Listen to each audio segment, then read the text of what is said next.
好，Hello，大家欢迎回来。今天我们来讲一下怎么样快速的做出这样子边框的效果。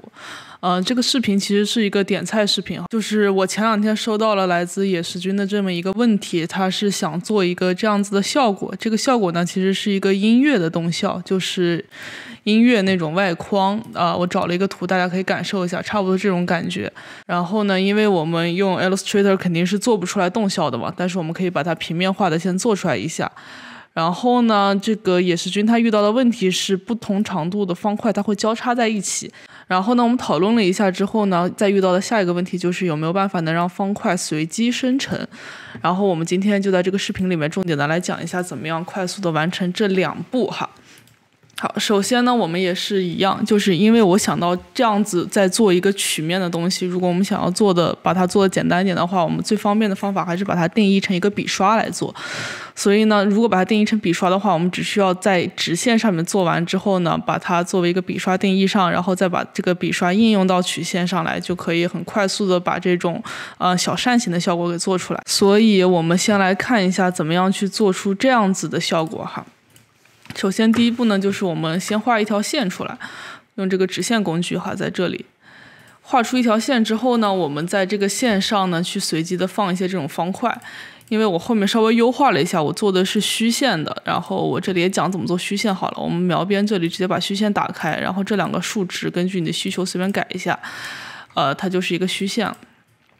然后这个虚线呢，我们先把它拓展一下，直接去对象这里面拓展。拓展的目的是为了方便我们一会儿跟那个矩形，就是可以一个一个的对齐。然后呢，我们就直接绘制矩形和这个方块对齐就好了。这一些矩形呢，我们就把它就是按住 Option 键向右复制，然后呢让它跟下面的这一个小的这个对齐。对齐完了之后呢，我们按住 Option 键复制一个对齐，然后呢按住 Command 加 D 重复上一步操作，多复制一些出来。好，多复制一些出来，差不多这些就可以哈。然后呢，这一些之后，我们下一步想要实现的就是让这些矩形它们可以随机的，就是它的高度有一个随机的变化，不然我们一个一个手动的去调整它的高度的话，显然是不够自然的。那怎么办呢？我在这个我们的分别变换里面找到了一个随机的选项，所以我们先选中所有的矩形，右键变换，然后找到这个分别变换。找到分别变换之后呢，我在这里已经进行调整了。大家刚进来的话，界面应该是这样子的，就是缩放和移动这边都没有任何的修改。然后呢，先把这个预览勾上，预览勾上之后呢，我们的修改就可以实时的看到了。然后在这个垂直的地方呢，我们可以直接去修改它的数值，变大或者变小，就是你可以选择10%或者190%，对吧？就是可以让它变大或者变小。我倾向于变小，因为无所谓，就是反正怎么变都可以。然后呢，我们先把这个10%调到这样子，它的变化区间大一点。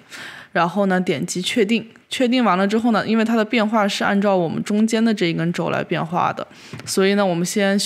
在选中所有的情况下，让它们底部对齐一次。底部对齐之后呢，就已经有这种随机的感觉了。我们也可以再分别变换一次。就是数值一样，再分别变换一次，因为它还是会默认从中间变换，所以这样子变换的效果会更大一点。然后呢，我们也是选择底部对齐，这样子就会出现一个随机感比较强的一个效果了。然后呢，选中这一些东西之后呢，我们直接的先把下面这一步删掉。下面这一些的话，我们释放它的复合路径，然后呢，选中下面这一些小小的矩形编组了。我们再取消一个编组，然后选中下面这些小小矩形，把它删掉。然后呢，再选中上面的这一些，把它往下移到它们底部对齐就可以。那这样子呢，我们的画笔刷就已经定义出来了。定义出来之后呢，我们选中所有的这些东西，给它编一个组，然后呢，找到我们画笔的这一个按钮。画笔的这个按钮，如果你找不到的话，直接去窗口这里面找到这个画笔就可以，快捷键是 F5。对，然后呢，我们选中所有这些东西，直接把它拖入到这个画笔的里面去。然后呢，在这个新建画笔的类别里面选择艺术画笔，点击确定。然后这里基本上其他都不用改，着色方式这里的话，我们可以把它改成色相转换，这样子我们修改成什么颜色，然后画笔就可以实时的修改，就不需要我们再去重新编辑这个本身的图案，会比较方便一点。好，这样画笔就定义出来了。画笔定义出来之后呢，我们比如说随便的画一个圆形，然后呢应用这个画笔，我们就可以看到这样子效果呢就做出来了，会比较的方便一些，比我们手动去摆呢会更加的方便一些。对，这个就是我们怎么样快速的去做这种音效的外圈装饰了，主要还是一个画笔的使用和理解吧，我觉得，然后还有一点点随机的这种过程。那么我们今天的视频就先到这里，然后如果你学会这个特效的话，你可以去用在你接下来的设计当中。那我们今天就先到这里，然后如果你有什么问题的话，可以随时给我发私信或者给我留言，我会尽快在1周之内做出视频来分享给大家的。那就先到这里吧，我们下次再见，拜拜 ，See ya。